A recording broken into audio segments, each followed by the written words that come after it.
Welcome to Giggle vs. the Zalgaz Den bosses. This is a fight I did with Hope, and I wanted to show the Nightblade version of it. Some powers I use here are Debilitate, which is a long-term DOT. Healing Ward is her primary defense. Dark Cloak she uses for purging damage over time effects. And otherwise, the build's kind of a training build, meaning training up the powers with some common ones that I use. So I threw a Debilitate there. It doesn't actually slow them down, but it does do damage over time. I'm using siphoning attacks to drain their hit points and fill my own. Unlike with Hope, where she was almost constantly using heavy attacks to replenish her magicka, the siphoning attack is so cheap for Nightblades, the Giggle's able to use it as kind of her primary weapon. Unfortunately, the healing doesn't stack, but you do with what you can. The other thing I'm using here is a Restoration Staff ability. See the glowing light around the snake lady that I'm targeting? That gets back magicka with each light attack. The snakes came in, so I switched to Sap Essence, which is an AoE damage and heal and gives major sorcery for extra spell damage, so it's just a phenomenal power all along. See, I do run low on magicka, but that's what magicka potions are for.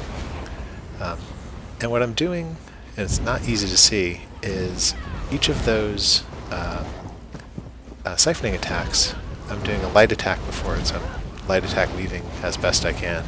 And each light attack is giving me back a little bit of magicka, so it kind of offsets the cost of the siphoning attack.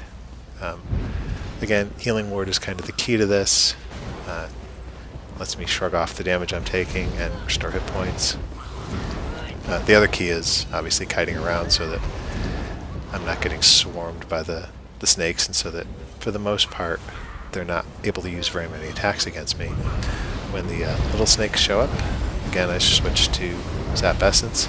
You can see their hit points just dropping en masse. They are mostly down. I keep that up now. The problem with Sap Essence is it's cheap for an AoE, but even so, it's still expensive. So I get low on health there. Tried cloaking. On some mobs, that will cause them to essentially lose track of damage dealing on you. So you get a few seconds of respite while you can replenish your resources. Didn't work super great on these. Might be because they're bosses, or just because it glitched, or who knows why, but it's kind of the way it happens. Anyways, one of the bosses is down.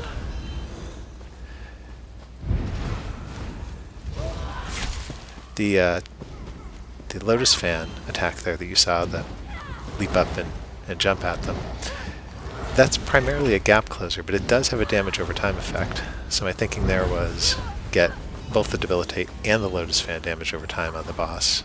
No reason not to have damage ticking away. Oops, low health, so we throw back up a shield, and you can see how her hit points just go up and down rapidly. The healing wards, when they're triggered at low health, about match her hit point bar. More snakes coming in.